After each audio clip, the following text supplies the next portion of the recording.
ನೆಲಮಂಗಲದಲ್ಲಿ ಆಡ ಅಗಲೇ ಕಳ್ಳತನ. ನೆಲಮಂಗಲ ತಾಲೂಕಿನ ರಾಷ್ಟ್ರೀಯ ಹೆದ್ದಾರಿ 48ರ ಪಕ್ಕದಲ್ಲಿರುವ ಟಿ ಬೇಗೂರು ಗ್ರಾಮ ಕೆಲಸಕ್ಕೆ ಹೋಗಿದ್ದ ವೇಳೆ ಮುನಿಕೃಷ್ಣಪ್ಪ ಎಂಬುವರ ಮನೆಯಲ್ಲಿ ಕಳ್ಳತನ. ಸುಮಾರು 3 ಲಕ್ಷ ರೂಪಾಯಿ ಮೌಲ್ಯದ ಬೃಹತ್ ಮೊತ್ತದ ಚಿನ್ನಾಭರಣಗಳನ್ನು ದೋಚಿದ ಕಳ್ಳರು. ಮನೆಯ ಕೀಲಿಕೈಯನ್ನು ಹೊರಗಿನ ಬಚ್ಚಲು ಮನೆಯಲ್ಲಿ ಇಟ್ಟು ಹೋಗಿದ್ದೆ ಕಳ್ಳರಿಗೆ ವರದಾನ. ಹೊರಗಡೆ ಬಚ್ಚಿಟ್ಟ ಕೀಯನ್ನು ಪತ್ತೆ ಹಚ್ಚಿ ರಾಜಾರೋಷವಾಗಿ ಮನೆ ನುಗ್ಗಿ ಕೈ ಚಳಕ ತೋರಿಸಿದ ಕಿಡಿಗೇಡಿಗಳು. ಸುಮಾರು 30 ವರ್ಷ ಹಳೆಯದಾದ ಬೆಲೆ ಬಾಳುವ ಆಭರಣಗಳು ಈಗ ಕಳ್ಳರ ಪಾಲು. ಘಟನಾ ಸ್ಥಳಕ್ಕೆ ನೆಲಮಂಗಲ ಗ್ರಾಮಾಂತರ ಠಾಣೆಯ ಪೊಲೀಸರಿಂದ ಭೇಟಿ ಹಾಗೂ ಪರಿಶೀಲನೆ. ಘಟನಾ ಸ್ಥಳಕ್ಕೆ ಭೇಟಿ ನೀಡಿದ ಎಎಸ್ಪಿ ನಾಗರಾಜ್ ಸ್ಥಳಕ್ಕೆ ಆಗಮಿಸಿ ತನಿಖೆ ನಡೆಸಿದ ಡಾಗ್ ಸ್ಕ್ವಾಡ್ ಮತ್ತು ಬೆರಳಚ್ಚು ತಜ್ಞರು. ಮನೆಯಿಂದ ಹೊರಗೆ ಬರುವಾಗ ಕೀಲಿಕೈಯನ್ನು ಎಲ್ಲೆಂದರಲ್ಲಿ ಇಡಬೇಡಿ ಎಂದು ಎಚ್ಚರಿಕೆ ನೀಡಿದ ಪೊಲೀಸರು.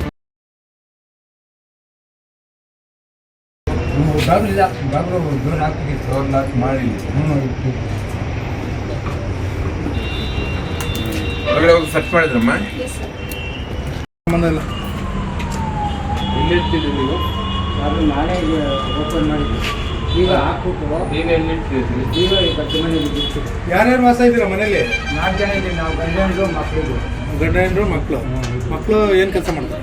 ಒಬ್ಬರು ಕಾರ್ಪೆಂಟ್ರ್ ಕೆಲಸ, ಗಂಡ ಮಗ. ಹಾಂ. ಹೆಣ್ಮಗಳು ಏನು ತಗೋಬೇಡ. ನಾವು ಗಂಡ ಹೆಂಡ್ರು ಕುಡಿ ಕೆಲಸ. ಮನೇಲಿ ನೀವು ಯಾರ್ಯಾರು ಈಗ ಯಾರು ಇರಲಿಲ್ವಾ? ಯಾರೂ ಇರಲಿಲ್ಲ ಸರ್. ಎಷ್ಟು ಗಂಟೆ ನೋಡ್ಕೊಂಡಿದ್ದು ನೀವು? ನಾನು 1:50 ನೋಡ್ಕೊಂಡಿದ್ದೆ.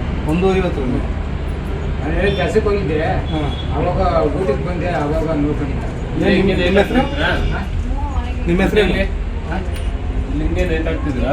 ಹ್ಞೂ ಸರ್, ನಾವು ಹಂಗೆ ಲೇಟ್ ಆಗ್ತೀವಿ. ನಿಮಗೆ ಸರ್ ನಾನು ಹಿಂಗೆ ಹಾಕಿದ್ದೆ. ಒಳಗಡೆ ಬೀರು ಪಾರು ಏನು ಮುಟ್ಟಕ್ಕೆ ಹೋಗ್ಬಿಡಿ. ನಾನು ಹಿಂಗೆ ಹಾಕಿದ್ದೆ. ನಾನು ಬೆಳಿಗ್ಗೆ 9 ಗಂಟೆಗೆ ಹೋದಾಗ ಆಮೇಲೆ ನಾನು 1:50 ಬಂದಾಗ ನೋಡಿದಾಗ ಹಿಂಗಿತ್ತು. ನಾನೇ ಓಪನ್ ಮಾಡಿದ್ದು ಬಾಗಿಲು. ಬೇರೆ ಉಲ್ಟಾಗೋಗ್ಬಿಟ್ಟಿದೆ ಎಲ್ಲ ವೀಡಿಯೋಸ್ ಅಂತ.